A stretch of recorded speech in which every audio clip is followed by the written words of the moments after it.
কম্পিউটারের মৌলিক সংগঠন বা গঠন অর্গানাইজ।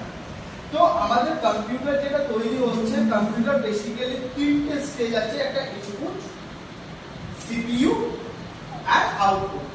এই তিনটে জায়গায় ডিভিশন আছে। সিপিইউর মধ্যে আবার পার্ট আছে আলাদা আলাদা, মানে আমাদের যে পিনের ডিবাটা আছে, পিনের ডিবাটার ভিতরে এইভাবে এই প্রসেসে কাজ হয়। পিনের ডিবাটাকে আমরা কি বলি? CPU unit. তো সিপিইউ ইউনিটের মধ্যে control, CU, ALU and memory unit, এই তিনটে ইউনিটে কাজ হয়।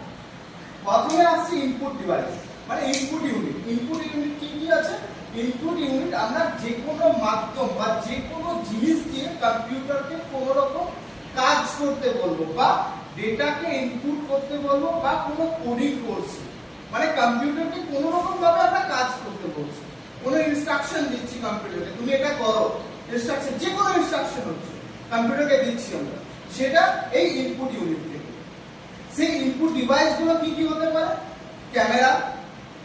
ক্যামেরা, কিবোর্ড, লাইট পেন, তারপর তোমার জয়স্টিক, তারপর তোমার শপিং মলে দেখবে বারকোড রিডার করে না, স্ক্যান করে, তো বারকোড রিডার, এইগুলো হচ্ছে ইনপুট। এই ইনপুট গুলো কাকে দিচ্ছে? ইনপুট গুলো দিল সিপিইউ ইউনিটে। সিপিইউ ইউনিট প্রথমে কন্ট্রোলের কাছে গেল আর এখানে এএলইউ কাছে গেল, এরা লজিক করলো, কন্ট্রোল আবার কোথা থেকে ডেটাটাকে তুলছে? মেমরি ইউনিট থেকে। হচ্ছে কোথায় তুললো? ডেটাটা মেমরি ইউনিটে।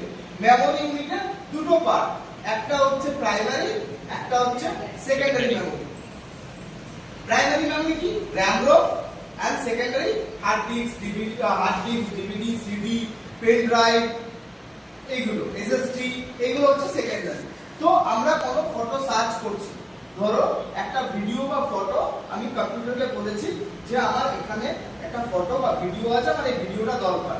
তো আমি এখান থেকে ইনপুট দিলাম ভিডিও দরকার, তো এখানে গেল, এখানে যাওয়ার পর এখানে এস সার্চ করলো, লজিক লাগালো, লজিক করে কি বললো যে আমার কোথায় ভিডিওটা আছে, সে মেমরি ইউনিটে, সেই মেমরি ইউনিটের এখান থেকে সেই ভিডিওটাকে তুলে এ আবার পাঠালো, আবার পাঠাচ্ছে এখানে সিউর কাছে, সিউর কাছ থেকে এ আউটপুট বের হচ্ছে রেজাল্ট। রেজাল্ট আমরা কোথায় দেখবো? রেজাল্টটা দেখছি আমরা মনিটর বা প্রিন্টার বা প্রজেক্টরের মাধ্যমে আমরা ভিডিওটা দেখতে পাচ্ছি। যেমন প্রজেক্টরে আমরা এখন ভিডিওটা দেখছি, ঠিক সেই রকম ভাবে আমি ভিডিওটা দেখতে পারবো। বোঝা গেছে ডায়াগ্রামটা? ক্লিয়ার?